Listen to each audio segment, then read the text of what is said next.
Lula destaca temas sociais na internet em 100 dias e engaja menos do que Bolsonaro. Separei uns dois, três trechinhos aqui para mostrar para vocês da notícia. Então vamos lá. O primeiro trecho que eu separei mostra o seguinte: as temáticas de Lula e Bolsonaro destoam no Twitter nos 100 primeiros dias do governo. Isso aqui são os tweets feitos por Lula e por Bolsonaro e quais os assuntos que eles buscam abordar com esses tweets. O Lula, a maior parte dos tweets dele, o maior bloco, né, 42%, são assuntos que dizem respeito a essas questões sociais. Então, o Bolsa Família, a questão do racismo, da igualdade de gênero e etc. Então, esses são os temas que merecem assim mais atenção, mais dedicação das postagens do Lula. 38% sobre política institucional e partidária. Aí, nessa política institucional e partidária, por exemplo, no Bolsonaro é a parte que tem ataque à imprensa, aí tem a parte, sei lá, de que fala mal do comunismo, esquerda, direita, o que a gente está fazendo pouco particular, votação, bloco de apoio, frente ampla, é uma coisa super ampla isso, super variada. Eu até trouxe ali depois uma explicação, mas não sei nem se a gente precisa passar, talvez rapidinho, tá? Aí, 14% falando sobre economia, desenvolvimento e trabalho. Olha que curioso isso. O Lula falando 14% sobre economia, condições de vida, inflação, caro, barato, obras que estão sendo feitas, estradas, rodovias, portos e etc. 6% sobre meio ambiente e sustentabilidade. Só para ser justo aqui, vocês vão ver na outra tela, em meio ambiente eles colocaram também o agro, né? Então, por isso talvez o Bolsonaro esteja um pouco acima, que é uma coisa estranha, né? Pô, o Bolsonaro falando mais de meio ambiente do que Lula, mas mesmo assim é um tema que é pouco, e nada aqui de outros ou indeterminado. O Bolsonaro falando muito pouco dessas questões sociais, né? De igualdade de gênero, racismo, de Bolsa Família, etc. A maior parte dele, o maior bloco dele é esse lance da provocação institucional. Então, o lance do ataque à imprensa, o ataque ao comunismo, o ataque à esquerda, o negócio do PT, como é que foram os governos anteriores, gasta muito isso, e a gente já vai explicar o porquê que isso é feito. Aqui a parte que, para mim, chama muita atenção, William. O dobro falando de economia. O dobro falando de economia. E 8% falando de meio ambiente e sustentabilidade. Vamos passar rapidamente os dois, tá? Slides. Esse aqui só explicando, depois vocês podem ver na matéria, a gente põe no final do programa o link para vocês acessarem. Então, aquilo que eu falei, política institucional, ataque à imprensa, não sei o quê, etc. Mas vamos aqui, ó, ataque à imprensa, corrupção, engajamento e interação com os seguidores, forças armadas. Então, essa parte que o Bolsonaro fazia muito aqui, né, para provocar. E aí vamos para o trechinho que eu separei para ler para vocês. Com uma conta criada 4 anos antes, o Bolsonaro tem 11 milhões de seguidores, enquanto o Lula, que criou a conta depois, tem 7 milhões e meio. Então tem essa diferença realmente do número de seguidores. Mas veja bem, as mensagens de Bolsonaro nos 100 primeiros dias de governo, elas têm, em média, a cada mensagem, 33 mil curtidas. As do Lula têm 16 mil. É metade. Literalmente metade. Um pouquinho menos, mas vamos arredondar. Metade. As do Bolsonaro têm 4.198 compartilhamentos, que são os retweets. As do Lula, 1.603. Aqui a gente não está falando de metade. Aqui a gente está falando de quase um terço. É um pouco mais de um terço, mas está falando de muito menos. E aí vem um ponto importante, William e Vivian, que é o seguinte. Primeiro, realmente, esse governo tem um desafio, que é o seguinte: as pessoas compartilham mais, né, coisas que são violentas, coisas que são agressivas, coisas que são ataques, principalmente no Twitter, que foi o lugar onde eles fizeram isso. Então, o Bolsonaro, por ser um cara que joga fora das 4 linhas, que faz ataques o tempo inteiro, que usa fake news, uma notícia falsa, ela chega muito mais longe, muito mais rápido do que uma notícia verdadeira. Existem várias hipóteses para isso. Uma das hipóteses é a hipótese da novidade, que uma notícia falsa é sempre uma novidade, que é uma mentira, né? Então, o Bolsonaro, que usava muito de notícias falsas, que usava muito de agressividade, que usava muito de ataques, ele realmente vai chegar mais longe, mais rápido e vai ter mais retweets. Então, isso é uma dificuldade para o governo. Outra coisa que o governo tem que entender é saber abordar esses temas da questão do racismo, da questão da igualdade de gênero, da questão, enfim, desses temas da transfobia, misoginia, etc., de uma maneira inteligente. Por quê? Só de eu falar agora transfobia e misoginia, nossa audiência vai cair. Só de usar essas duas palavras.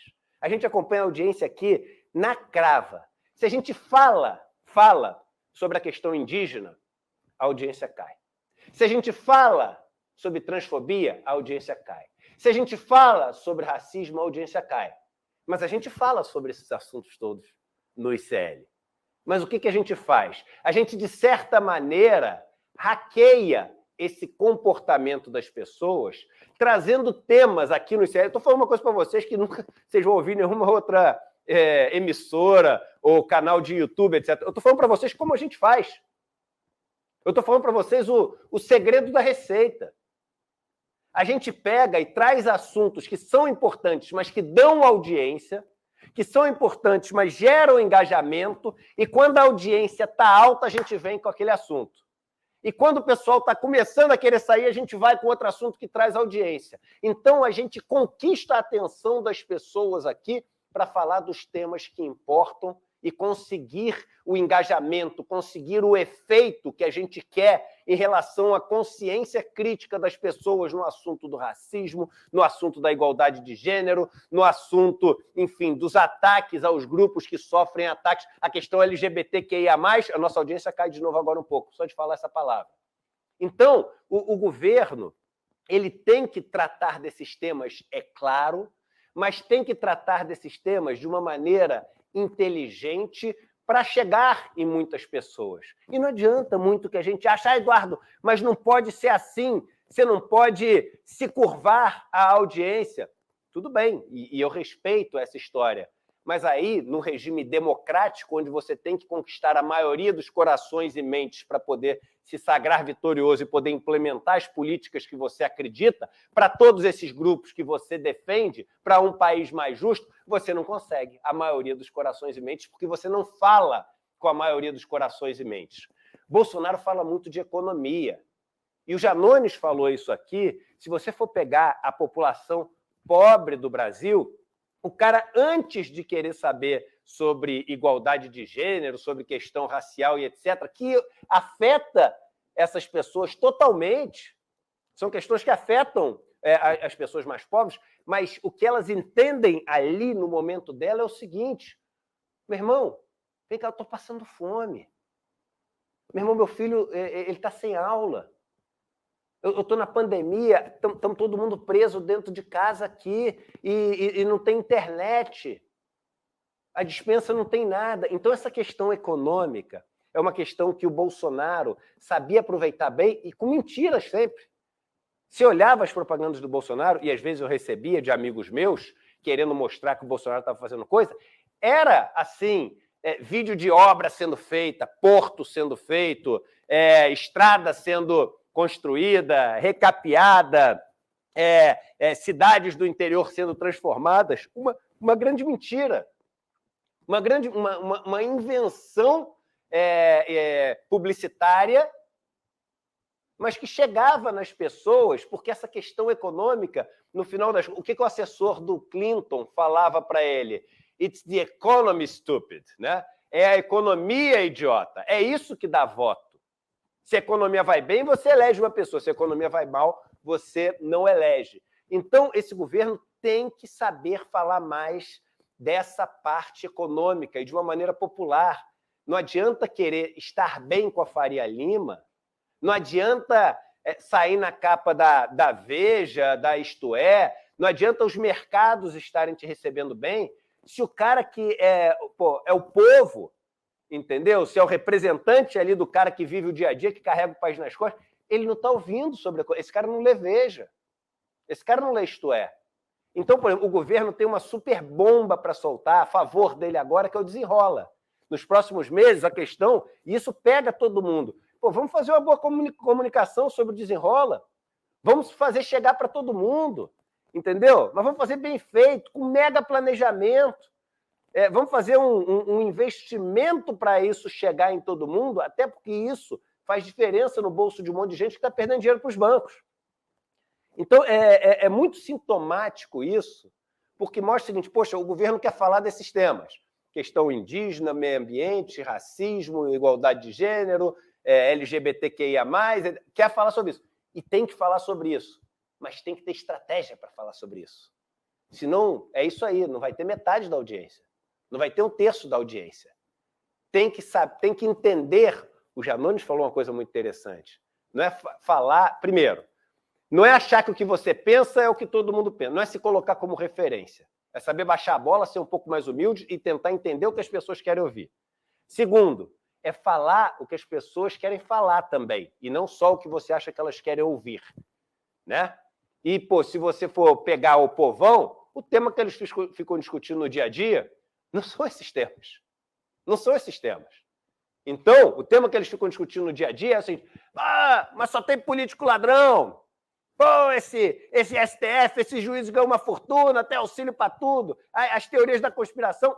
Então, você tem que saber falar sobre esses temas, claro, sem as fake news, sem nada disso, mas você tem que conectar com as pessoas para ir encaminhando esses assuntos. Dito isso, eu acho que a gente está correndo um outro risco, e agora tu fica comigo e presta muita atenção. Deixa eu ver quanto tempo eu tenho aqui. Tem mais o quê? Uns 5 minutos aí para falar? 10. Então tá, então vamos lá. Eu não sei nem onde eu deixei meu celular, deixei lá dentro, se alguém da produção puder trazer para mim depois, estou sentindo que está faltando alguma coisa. Sem celular parece que a gente está nu, né? Então, por isso que eu não estava conseguindo acompanhar o tempo. E eu estou usando o relógio para ver como é que eu estou correndo agora, que eu voltei a fazer exercício, e eu não sabia que relógio dá para ver a hora também. Eu podia ter visto no meu relógio. Então, é o seguinte, dito isso, eu acho que a gente está cometendo um outro erro. E a gente tem uma tendência na vida de ir de um extremo para o outro e passar em muito do ponto que é aquele ponto ideal, que é o ponto correto, que é o ponto, enfim, da realidade, da verdade. A gente hoje, fica vendo todas essas análises e parece... Chegou aqui o celular? Pode entregar aqui, por favor? Poxa, obrigado. Obrigado mesmo. Valeu mesmo.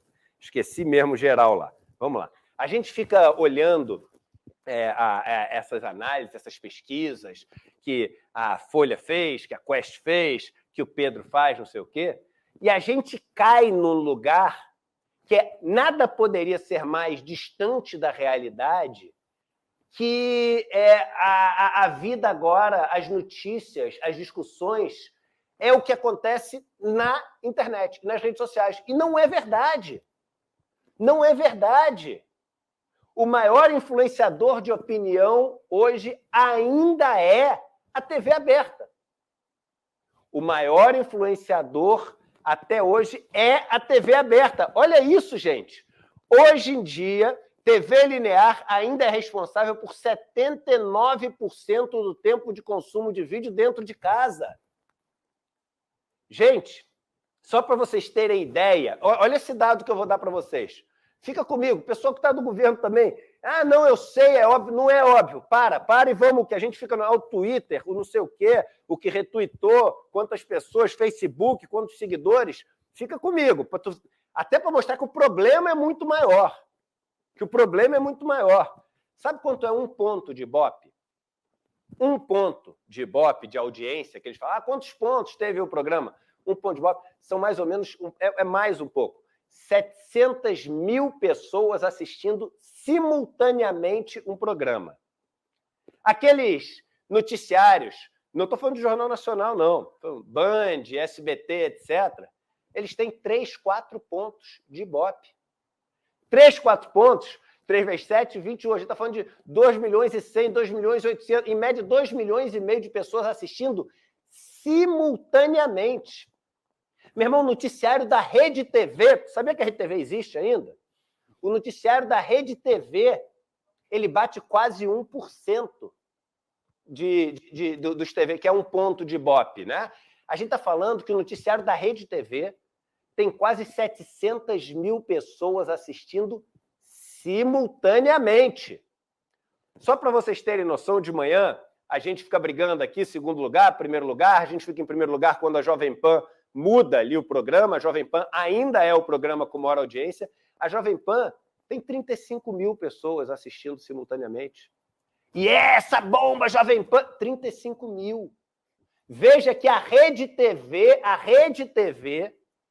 tem 20 vezes mais pessoas simultâneas assistindo. Não é o total de pessoas que assistem, que é muito mais, né? A internet tem a vantagem que depois várias pessoas assistem. Na televisão não tem tanto isso, é quem assiste na hora. Mas veja que, simultaneamente, são 20 vezes mais a Rede TV do que tem maior audiência online. E tem outra coisa. A credibilidade de uma coisa que sai na TV, a forma como ela impacta a opinião das pessoas ainda é muito maior do que uma coisa que vem através da internet. Então, se você tem a pior TV aberta, você tem uma bancada arrumadinha, o cara vestindo um terno e o cara dá uma notícia falando que a privatização vai resolver o problema das pessoas, meu irmão, é TV aberta. É um cara de terno. Normalmente quem dá essa notícia até o homem, não é a mulher. Você pode prestar atenção. Porque na cabeça das pessoas, também o cara fala, não, pô, esse cara é mais técnico, entendeu? Esse cara entende mais do assunto, que é uma besteira monstruosa, mas toda essa estética é programada para encaixar no que você tem de padrão moral, de costumes, enfim, de pré-julgamento e de ideias que já são pré-concebidas pelas pessoas. Então, não é só que a audiência é infinitamente maior. A audiência é infinitamente maior e a credibilidade é infinitamente maior. Eu estava vendo ontem o Felipe Neto, que é o cara que mais tem seguidores aqui no Brasil, é empatado, ele fica disputando, não sei se é com o Whindersson, tem uma confusão aí, mas ele tem 44 milhões de pessoas. Os vídeos dele, os últimos vídeos, poucos chegam, depois de assistir um monte de gente, a mais de 1 milhão de pessoas, de total de visualizações. Meu irmão, a Rede TV tem simultâneo, ao mesmo tempo, 700 mil. E falando de uma notícia de mercado, da Sabesp, da Eletrobras, da Petrobras, quem que você acha que tem mais credibilidade? O Felipe Neto ou o cara da Rede TV? Mesmo que o Felipe Neto entenda mais do que o cara que provavelmente entende, porque é um cara estudioso, inteligente pra caramba, brilhante. E na TV, a gente está tomando uma surra. Eu vou repetir. E na TV, a gente está tomando uma surra e esqueceu. E esqueceu completamente. Dos canais de TV, metade, eu repito, estou falando isso todos os dias, mas agora nesse contexto do que a gente está conversando aqui por causa dessa notícia. Metade dos canais são canais religiosos. E religiosos que são fundamentalistas ao extremo, a ponto de passar exorcismo ao vivo na televisão. Exorcismo, aquilo que se chama de exorcismo. Toda aquela confusão, aquele teatro, aquele espetáculo para poder, enfim, segurar as pessoas. O resto é o seguinte, é falando, meu irmão, que tu tem que ganhar dinheiro, e Deus vai te ajudar a fazer isso. Econômico. Veja que até nos canais religiosos, a economia, porque dá audiência, porque é o que fixa, porque é o problema da pessoa. E os outros canais, que são Rede TV, Band, SBT, Globo, Record, etc. Aí, meu irmão, é o seguinte, o governo toma surra. O governo toma surra. Eduardo, mas se você for pensar no Bolsonaro, a Globo também batia pra caramba no Bolsonaro. E Bolsonaro perdeu. Não vamos esquecer que o Bolsonaro perdeu. Com tudo que ele tinha na mão, com a PEC que ele fez da compra dos votos com mais de 100 bilhões, com tudo, ele perdeu as eleições. Ele não ganhou as eleições. Não estou dizendo que foi só por causa da Globo. Mas fez muito preço. E ele tinha, por isso uma eleição tão empatada, ele tinha os outros canais todos do lado dele. Porque ele bancou com muita propaganda, que a gente já esqueceu isso. Tinha que ter uma investigação sobre isso também. Com um monte de centenas de milhões de reais, não é um monte de milhão, é um monte de centenas de milhões de reais, ele bancou propaganda em Band, SBT, em Record, desses canais, comprou novela da Record para botar na rede, na EBC, na TV Brasil. Ele se tocou disso. E aí é o seguinte, Eduardo, qual que é a solução? Eu não sei, às vezes as pessoas, quando eu faço análise, críticas, mas qual que é a solução? O que tem que fazer? A gente não tem como saber tudo. Não tem gabarito esse negócio. Mas a gente tem que identificar esse problema. E a gente não pode esquecer a TV e achar que o mundo está no Twitter, porque não está. Isso aqui ainda é muito pequeno em termos de formação de opinião. 80 milhões de pessoas no Brasil, 80 milhões de pessoas no Brasil não têm acesso ainda a uma internet de qualidade e só se informam pela TV aberta. Parabólica ou TV aberta. Mas, Eduardo, a gente tem que ter presença nesses canais e tem que ter canais progressistas. Meu irmão, não precisa ser o ICL. Sei lá, a turma não gosta do ICL, o ICL é muito crítico, o ICL não sei o quê. Desse jeito que o ICL é sem propaganda nenhuma, a gente não pode ter controle. Que não seja o ICL, mas a gente tem que entrar nessa briga, nessa luta.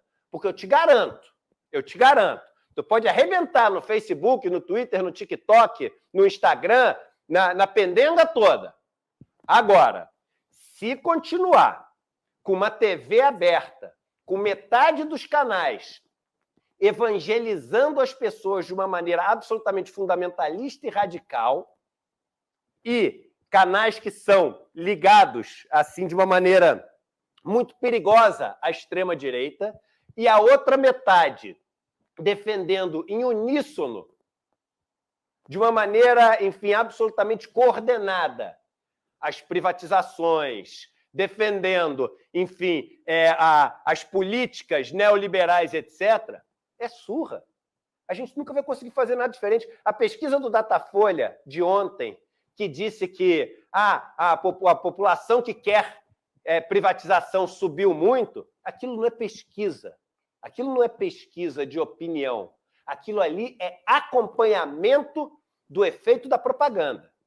Então, os canais e os jornais fazem propaganda para as pessoas serem a favor da privatização e eles acompanham como é que a propaganda está fazendo efeito com a pesquisa. A pesquisa é para acompanhar o resultado da propaganda. Aquilo não é pesquisa de opinião. Então, fica aqui um recado. Apesar da gente estar fazendo acompanhamento de internet, de ser importante, da gente ter aqui o Barciela, da gente pegar aqui essas análises todas do Felipe, da Quest, etc., a gente está esquecendo o elefante dentro da... Esconderam o elefante dentro da loja. Esconderam o elefante dentro da loja. E o elefante dentro da loja é a TV aberta, onde estamos tomando uma surra, onde metade é fundamentalista, radical, de extrema-direita, religioso, conto de aia, e a outra metade está a serviço das ideias neoliberais, privatistas, etc. Se continuarmos a perder essa... E aí é o seguinte, não é de 7-1, não é Brasil e Alemanha, é 7-0, porque não tem um ponto. Não tem um ponto. Se continuarmos a perder de 7-0, não tem... O máximo que vamos conseguir vai ser ter governos chamados de progressistas, mas, na prática, de centro. É importante a gente lembrar que a segunda maior emissora em audiência no Brasil de canal aberto é exatamente isso que você falou, tem essa pegada religiosa e ela é suportada por uma outra grande instituição, que é a própria igreja. Isso. Então é uma emissora, né, são duas grandes instituições, os cultos são transmitidos ao vivo e as pautas de extrema-direita são tratadas nesses cultos. E você sabe que tem um limite que não é respeitado, presta atenção no que eu estou falando, gente, tem um limite, por lei, que não é respeitado do quanto pode ter de programação religiosa. Porque você não pode ter uma coisa que é uma concessão pública, ou seja, todos nós bancamos isso de alguma maneira, nem que seja bancamos não com dinheiro, mas com o nosso voto, com o nosso ok, com a nossa permissão, né? Porque é uma concessão pública, público quer dizer que vem de todos, que vem do grupo, que vem da nação, né? Que vem da comunidade. Então é o seguinte, nós estamos bancando como nação um sistema que dá metade do tempo dele para a conversão das pessoas em um determinado credo, que por acaso eu acho fundamentalista, dogmático e etc. Isso é uma maluquice, isso não pode, porque não é para isso que existe. E tem mais um detalhe, né? Essa pauta no Brasil é tocada pelo Ministério das Comunicações, que tem... O Juscelino Filho. É esse o problema, turma. Não vamos ficar olhando aqui, ó. Não vamos ficar olhando só Twitter. Tem que olhar isso tudo também. Mas não vamos ficar olhando só o Twitter, não sei, que nem a gente fica sempre, e esquecer o elefante dentro da loja. Isso é a fórmula para o desastre. Perfeito, Edu. A gente já vai ter o Guilherme com a gente tem mais uns 2 minutinhos, o Guilherme está se preparando, e logo mais a gente vai falar da bomba com o Guilherme, né? Da bomba no colo do Sérgio Moro, mas a gente também vai falar hoje mais do Juscelino, né, Edu? Tem mais uma minhoca nessa enxadada do Juscelino, né? Não, e o ponto é o seguinte: a impressão que a gente tem é que o governo fica fazendo essa aposta de que acabaram os problemas com o Juscelino e que daqui a pouco as pessoas vão esquecer. E aí são 2 pontos para a gente falar. Primeiro, que os problemas com o Juscelino nunca vão acabar. Pensa que o Juscelino deve ter o quê? 40, 50 anos de idade? Não sei, não dá para saber. Mas, de repente, se der um Wikipedia aí, vai aparecer quantos anos ele tem. São 40, 50 anos agindo dessa maneira, que é a maneira como agem os coronéis. Anos. Quantos? 38. Cara, tá mal, hein, irmão? Porra, vamos fazer umas flexões e umas barras ali no parque. Eu te dou 10 de vantagem, tá? Ó, vamos ver quem chega na frente. Tá? Também, né? Ali indo a leilão, tomando uísque, né? Oba-oba no fim de semana, andando de jatinho para cima e para baixo, fica assim mesmo, com cara de que tem 10 anos a mais do que tem. 20 anos a mais do que tem. Mas vamos lá. O ponto é o seguinte, cara. Esse cara são 38 anos agindo dessa maneira. E aí é o que a Vivian falou, que a gente fala, virou um bordão. Eu vejo as pessoas usando na internet direto agora. Cada enxadada é uma minhoca mesmo. E o governo fica fazendo a aposta de que vai acabar. Quanta ingenuidade. E o governo... Não, mas a gente precisa... Escolhe dentro do União Brasil alguma outra pessoa. Entendeu? Pede para eles indicarem alguma outra pessoa. Pô, pensa que vocês estão vindo do fundo do poço. Qualquer coisa deve ser melhor. Pô, o cara não tem nada de comunicação, é cheio de BO, entendeu? E, pô, o cara é reincidente. Depois de ter o primeiro escândalo... O escândalo do avião foi depois de já ter um escândalo. E ele não estava nem aí. Então, esse é o primeiro problema, né? E o segundo problema é o seguinte: cara, o governo precisa desse ministério na mão. E aí, gente, não é só... então vamos fazer o seguinte. Vamos fazer... Porque, às vezes, eu fico vendo e tenho a impressão de que esse governo acha que tem uma bala de prata. Então, vamos fazer live. Agora o Lula vai começar a fazer live. Pronto, o Bolsonaro fazia... igualamos. Não é isso. Não é só isso. Então vamos fazer agora uma campanha publicitária para botar na Globo nesses lugares. Não é só isso.